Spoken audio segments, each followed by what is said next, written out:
Samsung is launching a slew of products at its Galaxy Unpacked event in Seoul today, and a couple of them are the new Galaxy Watches. The Galaxy Watch 6 and the Galaxy Watch 6 Classic are among the most popular, if not around the most hotly anticipated Android smartwatches around, and I have some good news. That physical spinning bezel is back! If you've been watching the Android smartwatch space closely, you'll know that the physical spinning bezel is a hallmark of the Galaxy Watch line, but it kind of went away last generation when Samsung replaced the spinning bezel with a touch-sensitive border instead. And people were like, is that the end of the bezel? Good news for those of you who were missing it, it's back in the Galaxy Watch 6 Classic. That is one of the biggest changes to the series this year, but there are some physical refinements and software changes as well. I was able to briefly check out the Galaxy Watch 6 and Watch 6 Classic at a hands-on event here in New York, and they're nice.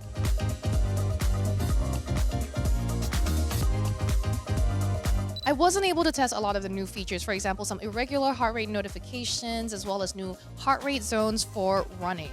But I am able to tell you that the physical changes are pretty noticeable.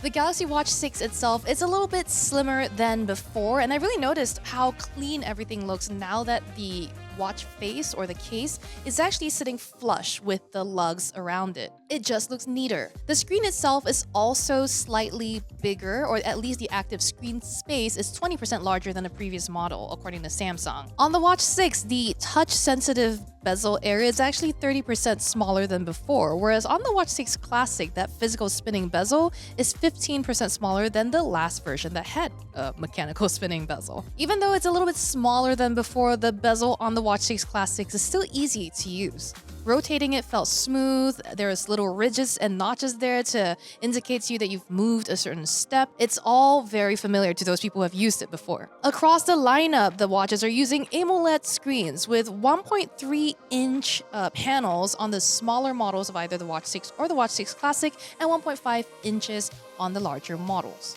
Something new that Samsung's introducing this year is what they're calling the one-click band. This is basically a new mechanism for changing out your watch strap. So with the push of a catch on the back of the strap, you can actually retract the grooves that hold or connect the band to the lugs, and then simply pull it out and change it in for something else. Samsung says this method will be backward compatible, so you can use the new straps with older versions of the Galaxy Watch as well. I have to say, compared to the Pixel Watch mechanism of doing this, Samsung's method was a little bit simpler. All I had to do was push down on this very clearly demarcated spot and just lift the strap up. Whereas with the Pixel, you kind of have to have what they describe as a DSLR twist and click motion. Doesn't really make sense to me. Now, even though it's smaller too, the touch-sensitive bezel area around the Watch 6, the regular model, it was still fairly easy to use. It still managed to recognize my finger as I dragged it around the face.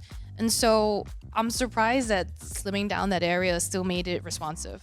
Now, the Galaxy Watch 6 and the Watch 6 Classic will run Wear OS 4 when they launch. This, for anyone that's been a user of Samsung's Galaxy Watches, will still feel familiar. Nothing's really changed since Tizen or Wear OS 3.5 after it.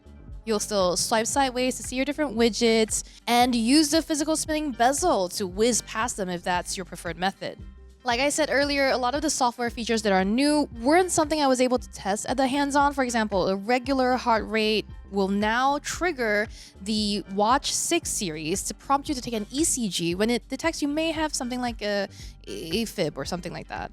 I don't have an irregular heart rate, so it's not something I was able to test at the hands-on, and it's not something that short-term use will show either. Another feature that's new that I wasn't able to test at our hands-on was the new heart rate zones in running workouts. Coming to the Galaxy Watch is a feature that will allow you to run a calibration, and the system will detect what your specific heart rate zones are. You'll have to first do a 10-minute run for the system to calibrate your heart rate zone. So this isn't, again, something I was gonna do at our hands-on. I mean, I'm not gonna be sweaty for this video, so sorry I didn't do that. There's also improvements to sleep coaching and other workout coaching features that, again, I wasn't able to test. I wasn't sleeping or working out during this hands-on. But when we do get in a review unit to sample, though, you can be sure we will test that out. In the meantime, I can say that there are new chipsets powering the Watch 6 series, as well as a new fabric band that is supposed to be better for sports or activities like that because it's supposed to be moisture wicking. There will be two models or two sizes per model available. The Watch 6 is available in 40 and 44 millimeter sizes,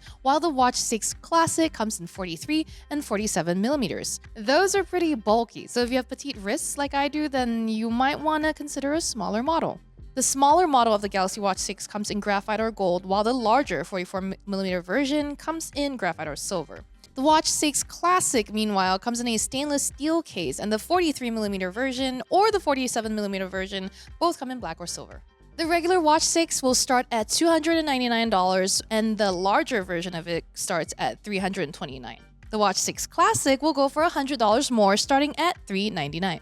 You can pre-order them today, and they will be available on August 11th, but that's a generous window of time before you have to actually go and buy one if you really want to get one on launch day. So before that, I'm pretty sure we'll have a review up.